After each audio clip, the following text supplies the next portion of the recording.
देखो, ये तो नियम ही है ना कि जब तुम्हें कोई बड़ा काम दिया जाएगा, तुम कोई बड़ा काम संभालोगे, फिर चाहे वो तुम्हारे दफ्तर का कोई प्रोजेक्ट हो या तुम्हारे घर का कोई कार्य प्रयोजन हो या तुम समाज के किसी भी समूह से जुड़े हो तो उनका कोई काम हो, अगर तुम जिम्मेदारी अच्छे से निभाओगे तो तारीफ तो सब तुम्हारी करेंगे ही, लेकिन खुश होने वाले लोग बहुत कम होंगे।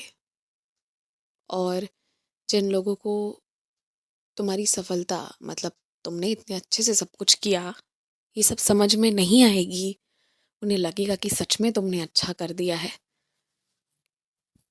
और तुम्हारी तारीफ हो रही है। जब किसी दूसरे के मुंह से तुम्हारी बुराई नहीं होगी तो वो खुद बुरा बोलेंगे, तुम्हारे कुछ नुक्स निकालेंगे, तुम्हें तकलीफ पहुंचाने की नीयत से। लेकिन ये मेरे वो रूप हैं, ये मेरे वो परिंदे हैं ना, जो तुम्हें क्षण की तो तकलीफ देते हैं, क्षण भर का दुख तो देते हैं, लेकिन अगर तुम इनमें मेरे दर्शन करने लगोगे, अपने इन निंदकों को निंदा के रूप से नहीं, अति शुभ चिंतक के रूप से सुनोगे, क्या कमी रह गई, क्या कमजोरी रह गई तुम्हारी, किस चीज पर तुमने ध्यान नहीं दिया, कहाँ तुम्हें समय बर्बाद नहीं करना था, ये सब समझ आ जाएगा। और यकीन मानो, जब आगे दोबारा जिम्मेदारी मिलेगी ना, तो पहले से बहुत बेहतर कर दोगे। और एक बात आज कहूँ मैं तुमसे, देखो, जिसे तुम्हारी खूब चुगली करनी है ना, वो तुम्हारे पीठ पीछे, तुम्हारी अनुपस्थिति में या आपस में फोन लगाकर तुम्हारे बारे में जितना बन पड़े उससे ज्यादा भला बुरा बिल्कुल कह सकते हैं, इसमें कोई दिक्कत नहीं है। लेकिन जो बात मैं तुम्हें समझाना चाह रहा हूँ कि इतनी सारी सुविधाएं होने के बाद भी कोई जानबूझकर आपस में बात तो कर रहा है, पर इस नियत से कि तुम्हें सुनाई दे, तुम्हें तकलीफ हो, तो ना, तुम यकीन मानो मेरी बातों का, वो सिर्फ इसलिए कि वो मेरा ही एक रूप है। तुम्हारी गलतियों को सुधारने का एक मौका है। तुमने 100 अच्छी चीजें की है ना, उसके लिए लोग बढ़ चढ़ कर तुम्हारी तारीफ कर रहे हैं, लेकिन अगर ये दो चार लोग तुम्हारी निंदा नहीं करेंगे ना, तो तुम्हें लगेगा तुमने सब बहुत अच्छा किया है, पर देखो कुछ गलतियां तो हुई है ना, उस पर फिर कौन ध्यान दिलवाएगा। इसीलिए ये बच्चे मैंने भेजे हैं। तुम जब आज सुबह उठ रहे हो ना, तो आज सुबह से ना तुम वो सारे काम करना जो तुमने इस साल की शुरुआत में सोचा था कि तुम करोगे। और हाँ, एक बात, कि अब ना ऐसे किसी इंसान से बात मत करना, ऐसे किसी व्यक्ति से कुछ मत बोलने जाना, कुछ मत समझाने जाना, जिनसे ना तो तुम्हारे घर की रोटी चलती है, ना तो जिनकी रोटी तुमसे चलती है। मतलब जो लोग रिश्ता एकदम नहीं रखना चाहते, तो सबको खुश करके नहीं चल पाओगे तुम, छोड़ देना। कुछ लोगों को सच में छोड़ना ज़रूरी है। और तुम कब से अपना ध्यान करना शुरू करने वाले हो, तुम मुझे ये बताओ। पता है तुम ध्यान कैसे होता है और इसमें तुम्हें कैसे और अच्छा होना है, ये सब पर सोचने की बजाय जैसे तुम आंखें खोल के या बंद आंखों से मुझे स्मरण करने लग जाते थे, थोड़ी देर तक मुझ में ही रह जाते थे, तुम शुरुआत वहीं से करो। तुम्हें किसी किताब की या किसी गुरु की आवश्यकता नहीं पड़ेगी। तुम बहुत तरक्की कर लोगे, बहुत ज़्यादा। और बीते दिनों में तुमने जितने भी सपने देखे हैं ना, सारे सपने में जहाँ जहाँ तुम्हें तकलीफ हुई है, तुम रोए हो, तुम्हें पीड़ा हुई है, वहाँ वहाँ तुम्हारे वास्तविक जीवन का कोई कष्ट तुम्हारे स्वप्न के माध्यम से कट गया, क्योंकि एहसास तो तुम्हें करना ही था। तुमने सोए सोए कर लिया, तकलीफ भी नहीं आई।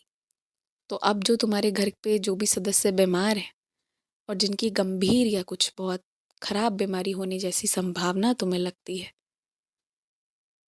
ये सारी तकलीफें, ये सारे कष्ट सपने में कट गए।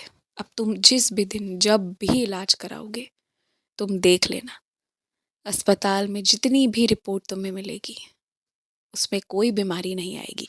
बस थोड़ा ख्याल रखने को और थोड़ा तरीके से खाने पीने व्यायाम करने की सलाह मशवरा दी जाएगी, इससे ज़्यादा कुछ नहीं। पिछले कुछ दिनों से तुम्हें पोस्टर के माध्यम से या फिर कई दफ़ा फ़ोन के माध्यम से कुछ गुरु, कुछ हकीम, कुछ इस तरह के लोगों के बारे में पता चल रहा है जो जीवन की सारी समस्याएं दूर कर सकते हैं। मैं एक बात कहता हूँ तुमसे, जो सच में ऐसा करने की क्षमता रखता है ना, अपने ध्यान से, अपनी पूजा से, वो कभी भी अपना विज्ञापन छपवा कर तुम्हें अपने पास नहीं बुलाएंगे। उनमें कुछ शक्ति होती है, तुम अपने आप उन तक पहुंचोगे। वो विज्ञापन के मोहताज नहीं होते। फिर भी चलो एक पल को, कि हो सकता है समाज कल्याण के लिए वो लोग विज्ञापन छपवाए भी हों, तब भी तुम बताओ, जब भी तुम ऐसे कोई विज्ञापन पढ़ते हो जिसमें सारी समस्या का समाधान कोई कर सकता है, कोई गुरु, कोई बाबा, कोई पुजारी अपने आप को बतलाकर, तो क्या तुम्हारे दिल से पहली बार में हामी आती है? अगर कोई पोस्टर, कोई इस तरह की विज्ञापन और कोई इस तरह के गुरु, बाबा, पुजारी, हकीम, वैद अगर सच में ईमानदार होंगे, सच्चे होंगे ना, तुम्हारे दिल की पुकार होगी। पर पहली बारी इस तरह से पढ़कर, देखकर तुम्हारा मन जो एक पल के लिए उदास होता है ना, वो तुम्हारी आत्मा की आवाज होती है। ऐसे लोगों के पीछे मत जाओ, मत भागो। मैं तुम्हारे जीवन में आ गया, तुम रोज बैठ के प्रार्थना करो ना। अगर तुम्हें किसी से मिलना है, कोई तुम्हें चाहिए, तो तुम्हें वो मिल जाएगा, वो लोग मिल जाएंगे तुम्हें। तो आज से और अभी से ये तय रहा कि अब कोई इस तरह की चीजें लेकर भी आएगा तो तुम इन सब पर ध्यान नहीं दोगे, क्योंकि किसी की विद्या, किसी की तप, किसी का जाप अपने प्रयोग में पैसे के दम पे तो केवल नहीं लाया जा सकता। ये बात समझना होगा। पैसों से सामान खरीदी जा सकती है, घर खरीदे जा सकते हैं, पैसों से कहीं घूमा जा सकता है, लेकिन जब एक बार सारी डॉक्टर और सारी मशीनें जवाब दे दें, सारी दवाइयाँ जवाब दे देना, तो पैसों से किसी को बचाया नहीं जा सकता। पैसों से रिश्तों को सींचा नहीं जा सकता। कुछ चीज़ों में प्रेम, समर्पण, ध्यान, ये होता है। तो हर चीज़ खरीदने की कोशिश मत करो।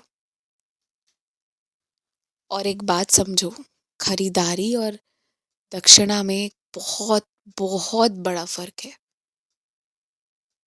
इसे बराबर करने की जब जब कोशिश करोगे, तब तब नुकसान उठाना पड़ेगा। ध्यान रखना इस बात का। आयुष्मान भव।